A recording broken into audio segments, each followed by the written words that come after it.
Hello, everyone, and welcome to the 1871 podcast with me, Mark Roach, and my co-host Johnny Hunt, who's going to be joining us in about 5 or 10 minutes on his lunch break at work, I believe. So, looking forward to speaking to Johnny as usual. And we do have a special guest for today as well, and I'll introduce him a bit later on. So, on this episode, we're going to be discussing the latest update with the Reading FC takeover. And we'll be having a chat about how things are going on the pitch. And as I say, we'll also be joined by a special guest who will be talking to us about how an academy works at development and foundation level, because he's a coach at an academy, and also be talking about the relationship between a club and its fans during a takeover process because he knows a little bit about that as well. So I'm going to be introducing him in a few minutes. But first, it's competition time. So, how many of you remember the last time Reading were in the Premier League? A few of you, I expect. So, how would you like to meet one of those players who was a regular in that team the last time that Reading were in the Premier League? Well, now you can. So the 1871 podcast is hosting a series of live events with former Reading players at the Purple Turtle. And on Sunday, we had an absolutely brilliant Q&A with Nicky Shorey. That was lots of fun. Quite a few revealing insights into what really went on in the dressing room. A few stories about Glenn Little. So that was really good. Really enjoyed that. And we've had some great feedback. And on Sunday, this coming Sunday at the Purple Turtle, Sunday afternoon, we've got a Q&A with Reading goal scoring legend Adam Lafondra. So really looking forward to that one. There are some tickets still available for that. So if you are interested in coming along to that event, that's on Sunday. It starts at 1 o'clock. You can send a WhatsApp message to 07842 627 548. That's 07842 627 548. If you're interested in coming along to the Adam Lafondra Q&A event at the Purple Turtle on Sunday afternoon, that starts at 1 o'clock. Just send a WhatsApp message. So that number again, 07842 627 548. Send us a WhatsApp message if you're interested in tickets for that. So competition time. A week on Sunday, we're going to be back at the Purple Turtle again for another Q&A with Jem Karacan, who, as I say, played for Reading the last time we were in the Premier League. So that's a week on Sunday, which is Sunday, November the 24th. Again, that starts at 1 o'clock. And we've got a competition to win some free tickets for that event. So you'll get a chance to listen to a Q&A with Jem Karacan.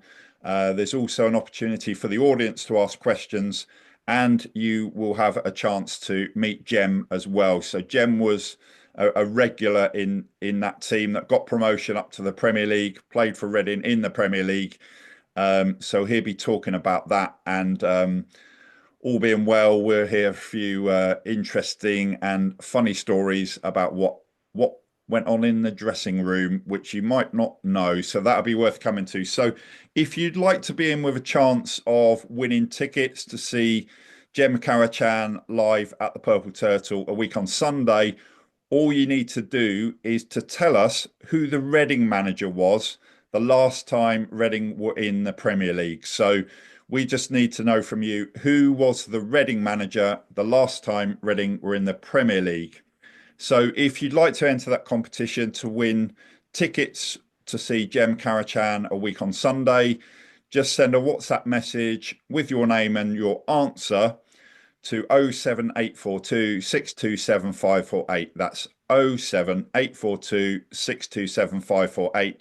Send us a WhatsApp message and you'll be entered into the draw to win tickets for the Q&A at the Purple Turtle a week on Sunday with Jem Karacan. So good luck with that. Looking forward to getting your entries. I imagine any Reading fans listening will possibly know the answer to the question. We haven't made it too difficult. So the question again is, who was the Reading manager last time Reading were in the Premier League?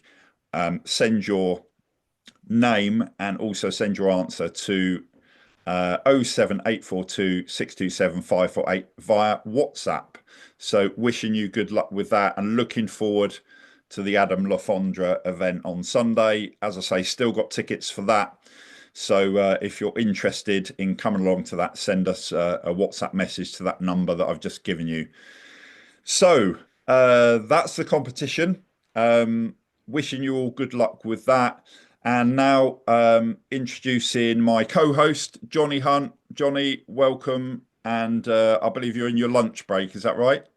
No, just my eldest's birthday today, so just running a bit Oh, okay. delayed. Well, Yeah, happy birthday. So yes. yeah, thanks for joining us. And now No we've worries. got our special guest waiting in the wings. So I'm going to introduce him in a few minutes. But Johnny, let's get straight into it with an ownership update. So here's what I'm hearing, and you chip in after this if you know anything as well. So what I'm hearing is that the person that's in pole position to take over the club is a Hong Kong businessman who is an associate of Dai Young's. So I want to ask you firstly, Johnny, with that in mind, is that a bit of a concern, and will they even pass the whatever it's called, the fit and proper owners test, if that's the case? If there's anyone associated with Dai Young, stay clear of the club, please. I just don't think his name is anything to do with him is anything good for Reading Football Club. And Um, do you think I've heard at least one Reading fan suggest that um, this is kind of Dai Young saying, "Well, look, I don't really want to buy the club, but I'm going to get one of my mates in to run it, so I've still got hold of the club. It's just it's in the name of one of my mates." Is that is that a conspiracy theory, or do you think that could be the case? I don't think he wants to let go of the club. I think his ego is kind of driven that. Like we've been here a year now and we still haven't sold it, and there's been issues around, Kuhig's ego matching his ego. It was a battle of the egos. It's been fairly quiet since this exclusivity, so you're kind of hoping that the deal gets done. But anyone that's got links to him and fit and proper, I'd be surprised. But who knows? Who knows with football? It's an absolute madhouse. What goes on? It just needs somebody that's a proper business person that knows football and knows how to run a club properly. I don't care which country they come from. It just needs to be done. But I would have grave concerns that somebody that's linked with him being involved is of any benefit to Reading and the club and everyone involved. Yeah, and I think it's called something else now, isn't it? It's not called the fit and proper owners test. It's something along those lines, isn't it? And Yeah. but fit and proper possibly doesn't describe someone who's associated with Dai Young. I think a lot of Reading fans would have that opinion. Do you agree with that? Yeah, I think that you just want somebody that's we need a fresh start. You don't want anyone with links to that past ownership. You need people to have something to look forward to and a future where somebody's coming in, and ideally somebody that knows the area and the community as well. It's not just the football club; it's all the other stuff. But it's never a straightforward deal with Reading because of all the different bits, and it's like a Lego set, isn't it? You got the ground, you got the training ground, you got the car park, and all these different things owned by different people. So it's not straightforward, but they can't get it wrong. This is like literally the future of our club and our identity now. This cannot be stuffed up by the EFL, by Yeah. whoever's involved. It needs to be done properly. As an example, that this is the last time that this can happen to any football club. This mess that we've been in can't happen again. Well, that's a worry, isn't it? That if Dai Young's mate comes in, then is Dai Young really relinquishing the club?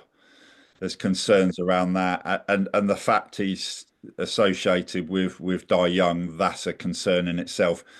And look, I think there is some nervousness that it might happen. We're kind of in fingers crossed mode, hoping that EFL will sort of see through it and see what he's done, and you know and not allow that to go ahead by association. But it's all gone really quiet. That in itself is causing some nervousness among Reading fans. But I think that the Reading fans would be more optimistic about the consortium that's waiting in the wings, which is the US and Saudi consortium led by Mark Bircham, former QPR player.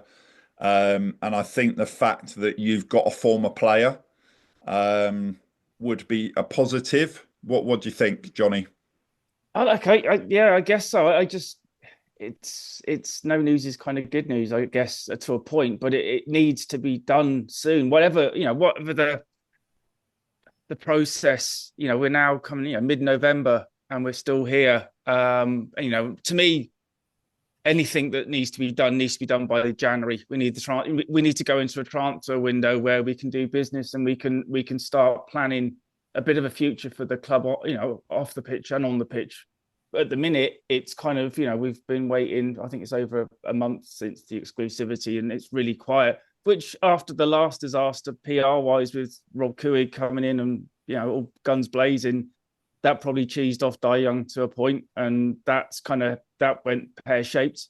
But you don't know, you just don't know, and there's not really a lot of being said about it by anyone linked to the club, I guess. So it's just kind of everyone, that the whole anxiety of the Reading fan base again is up in the air. We're not knowing is never a good news, and luckily on the pitch, the team's doing amazing, and Ruben's doing amazing, and that's given everyone some hope. That we just hope that the other piece is done soon, and we can actually start looking forward to having a football club back.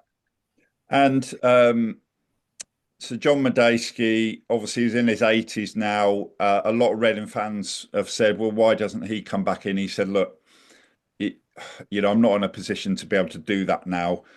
But a former chairman, Roger Smee, who he basically bailed the club out the last time they were in this type of situation. Roger Smee, former Reading player, he became Reading chairman. He and a group of people, my dad was involved in this as well. They helped to block the merger in 1983, or the proposed merger by Robert Maxwell between Reading and Oxford United.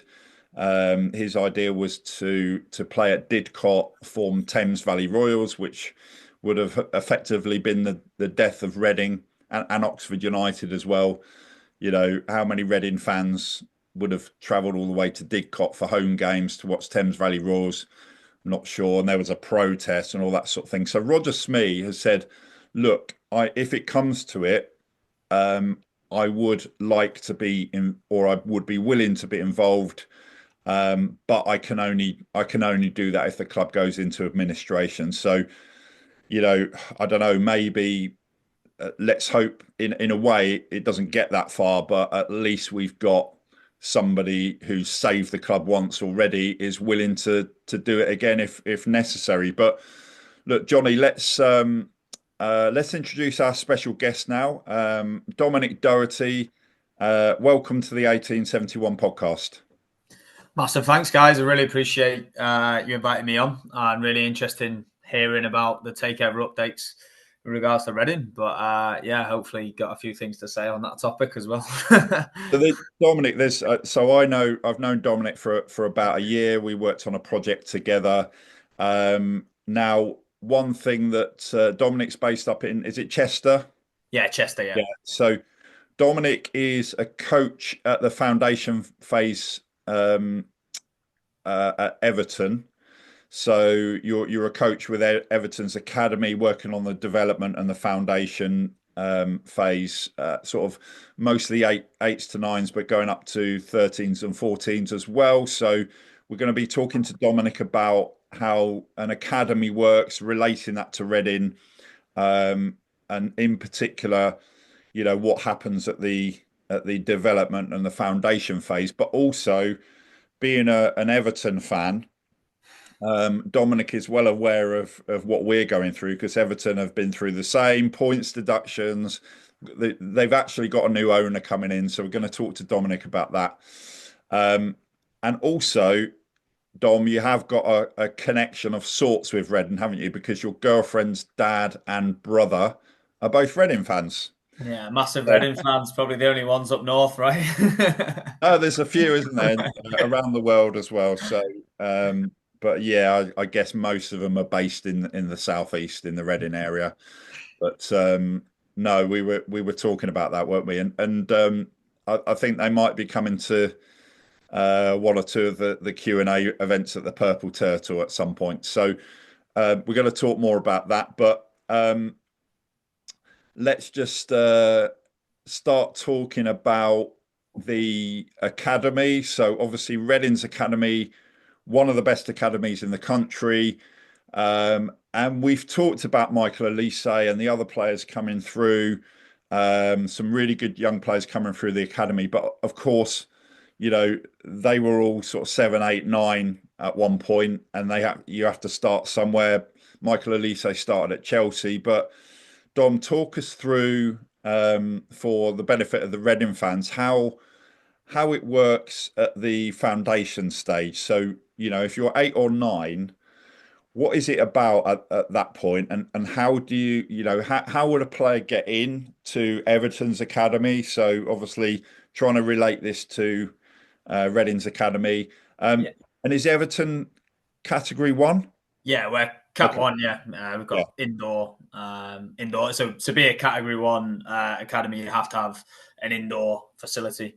And so I just started from the start, really. So in terms of when a player comes in at this kind of age group, you hear a lot about scouts and things like that, but a lot of clubs have, especially Cat 1 clubs, have scouts across the country. But the scouts across the country are more so for the latter phases. So ahead of the foundation phase when they go into youth development, which is 13s and upwards.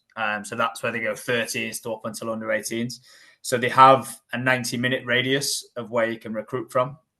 So, for example, for Reading, that would be anywhere in any direction, 90 minutes from the campus itself. So that's just to ensure that they're not interrupting with a player's education, because school's super important at that age. Doing other things is super important. So they're trying to really maximize, their education is important. They're stressing that. Whereas later down the line, it starts changing a little bit based on the club and their categories.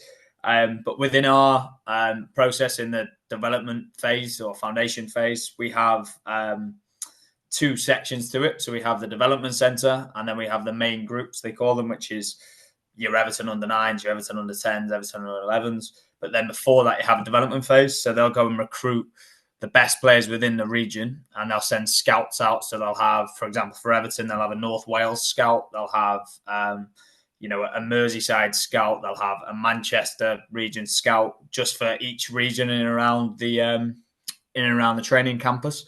And then the best players then get invited to a development centre, which will be on site at Finch Farm. So that could be similar to how it is at Reading.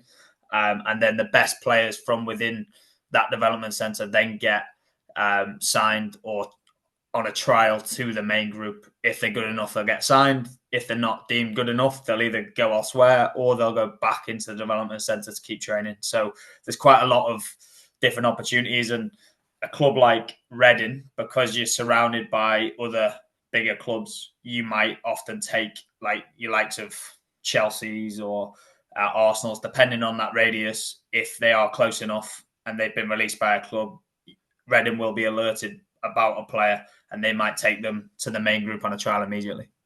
And I'll bring Johnny in a sec, but just want to ask you, Dom, in terms of the numbers, you hear about percentages of how many players, whether it's Everton or Reading, they'll sign for the club. And obviously the child is, really happy about it. The parents are really happy. A lot of the parents will talk about, oh, my son or daughter has signed for Reading or Everton or whatever club. But what are as far as you understand it, what are the percentages of, somebody joining Reading's academy, the foundation phase, the development phase, or Everton, 8 or 9?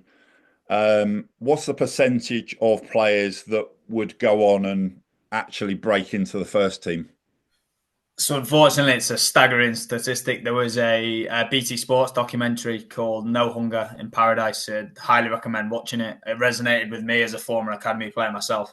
And it said, I'm trying to figure this stat out. It was of the 1.8 million players playing youth football at that given time on a Saturday and Sunday, 180 of those go and play in the Premier League. So 180 of 1.8 million, which is 0.018% or something like that. So, but that statistic is staggeringly low, in my opinion. So it's super important for me as a coach to emphasize resilience, no fear of failure, bounce back ability, just so these players, even if this conversation is not at Everton, they might have it at some stage. So whether they're 10 and they're told they're not good enough, which is horrible to say to a 10-year-old, or whether they're 21 and they're told they're not good enough, the likelihood is, according to statistics, they'll have this conversation.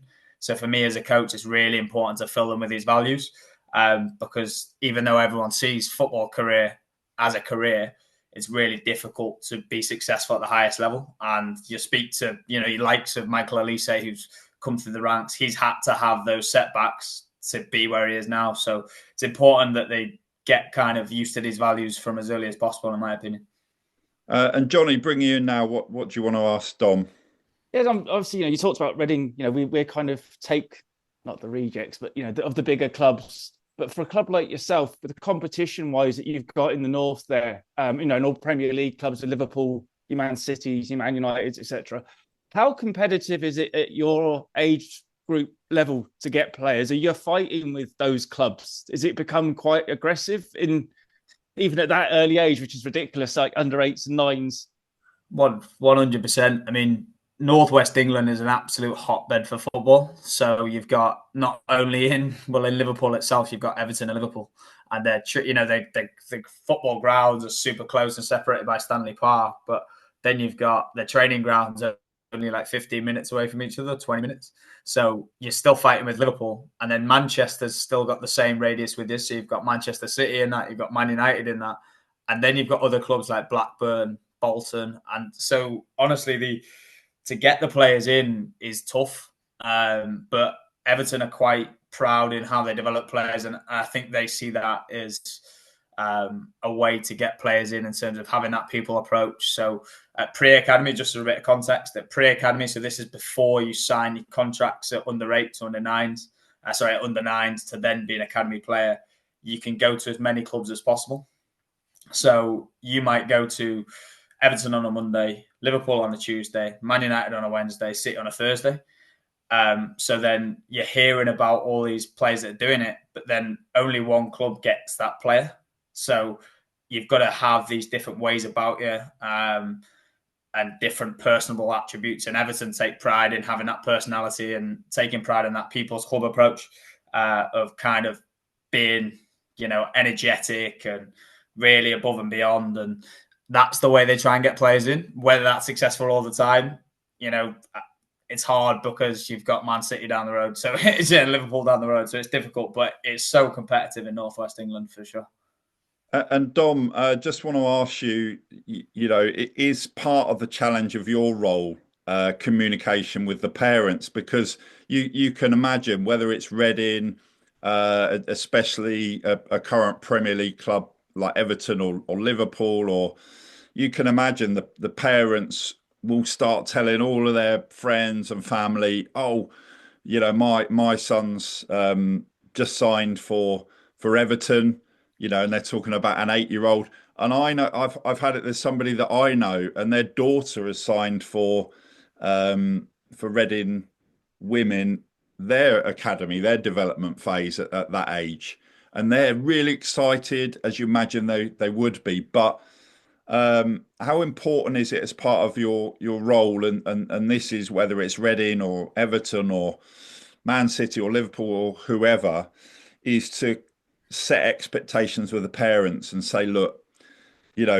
realistically, we've seen some potential, and it's great that your son or your daughter's got in, and we'll do our very best, but you've got to kind of be realistic about this, that the chances of actually making it are really, really slim, because I guess a lot of parents think that, their 8-year-old signs for Everton or Reading and they're going to end up in the first team. I mean, how important is that communication with the parents?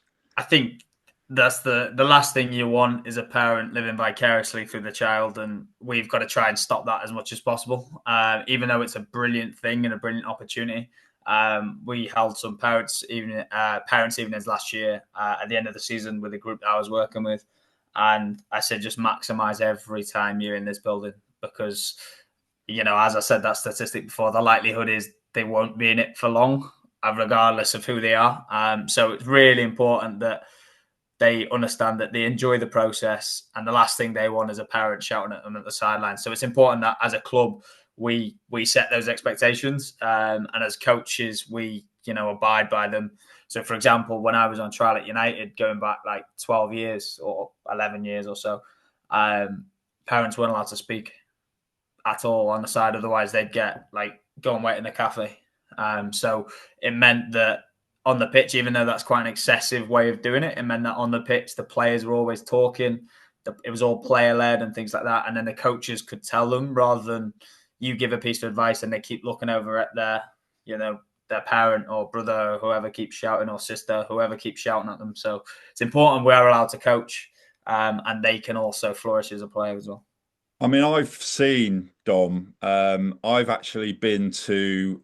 It was an independent session with Reading Academy players, and they would have been all around sort of 11, 12, 13.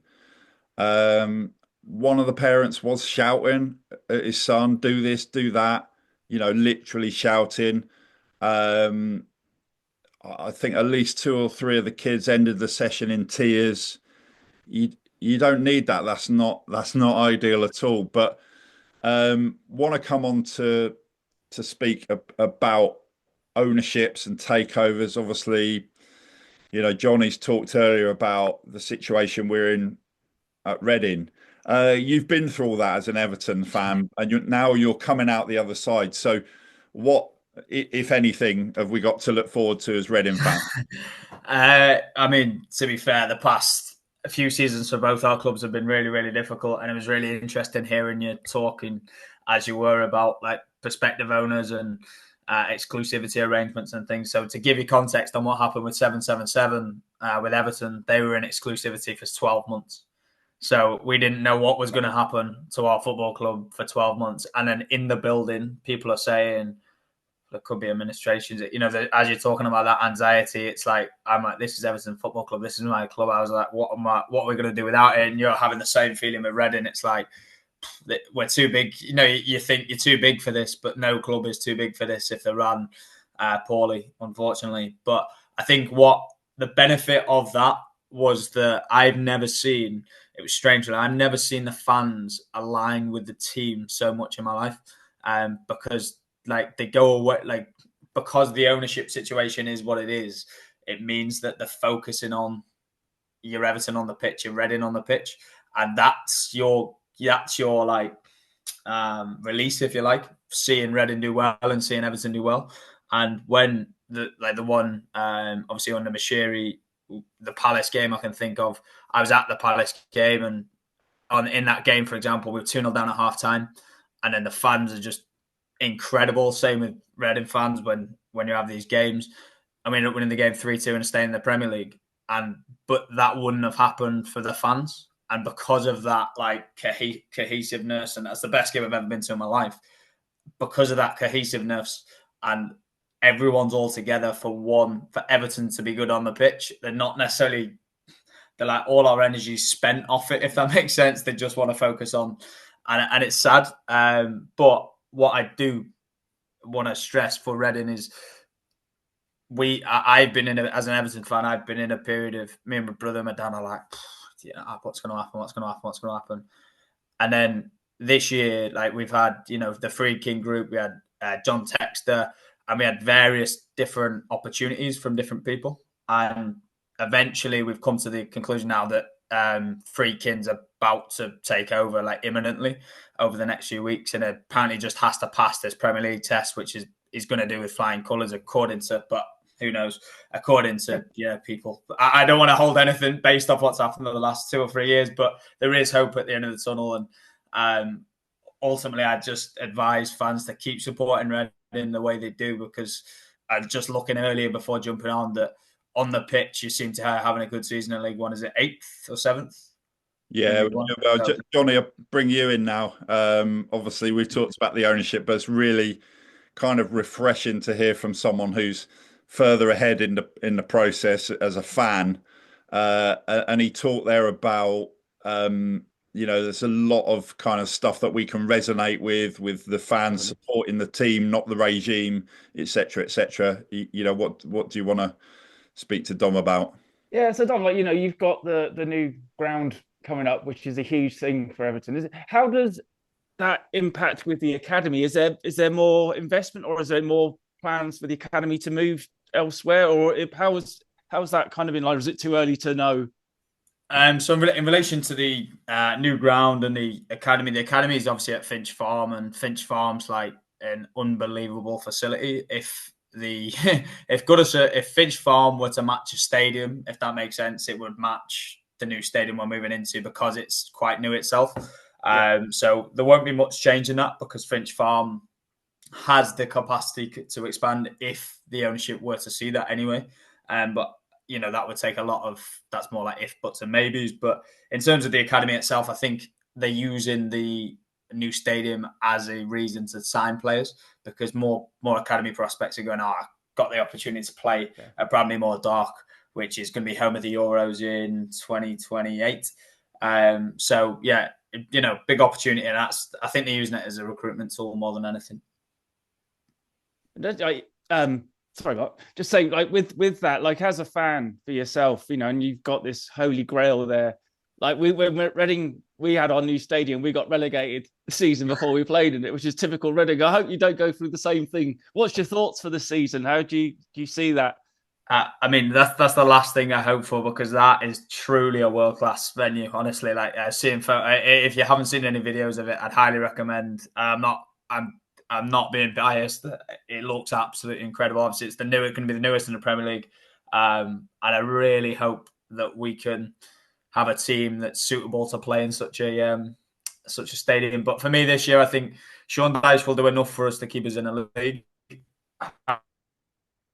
However, I just think he might not be the man to take us in the long term.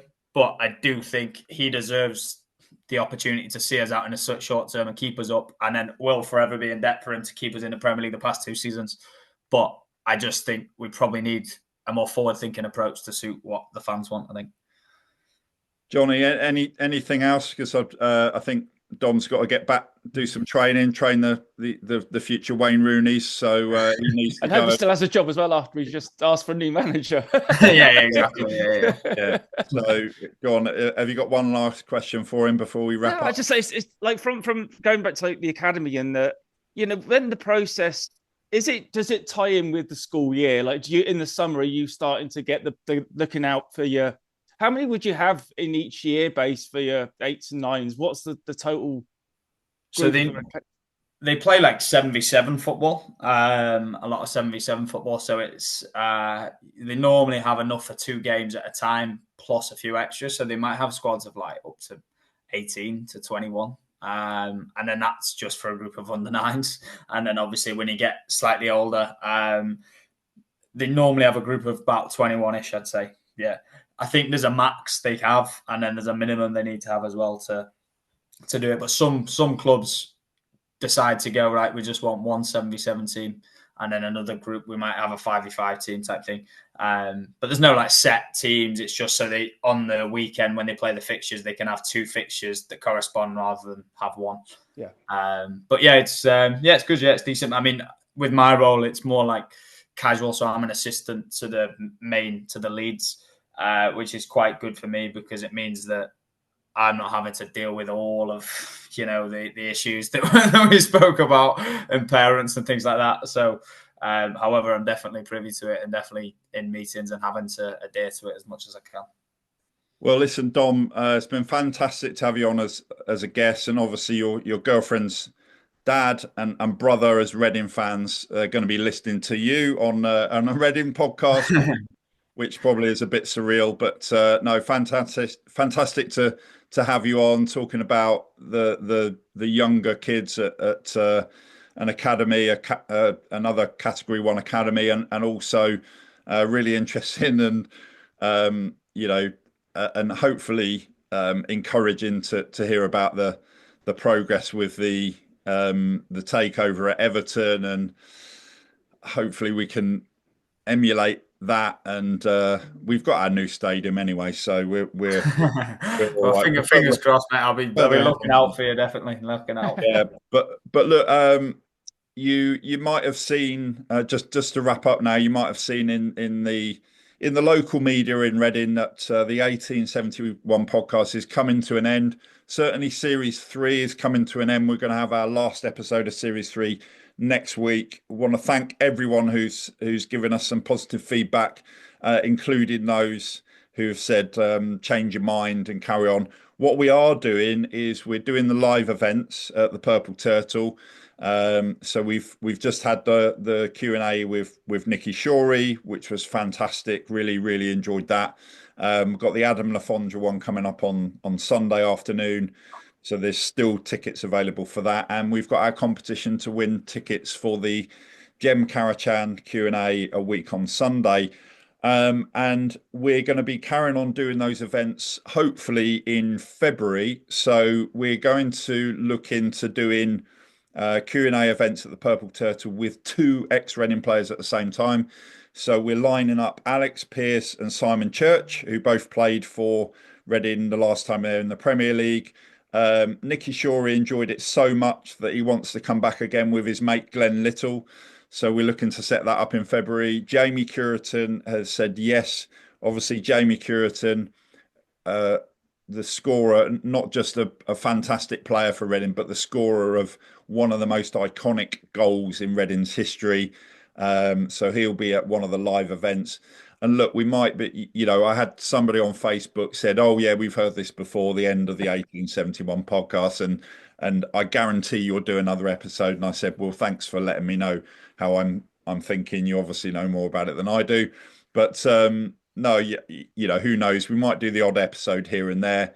But we are doing the live events, so really looking forward to the ones coming up, and hopefully some more in February. Yeah, we've got one more episode of Series 3 next week. Dylan's going to be with us on that one. So that's going to be our last in the current series. And just want to thank everyone for listening, and thanks to Johnny. Obviously, thanks to Dylan. We'll speak to him next week, and thanks to our special guest Dominic for giving us that insight and a little bit of hope as well for the future as Reading fans. So thank you to you both. Thanks a lot. Thanks for your time, mate. Thanks for your time, both, and good luck for the future and up the Reading.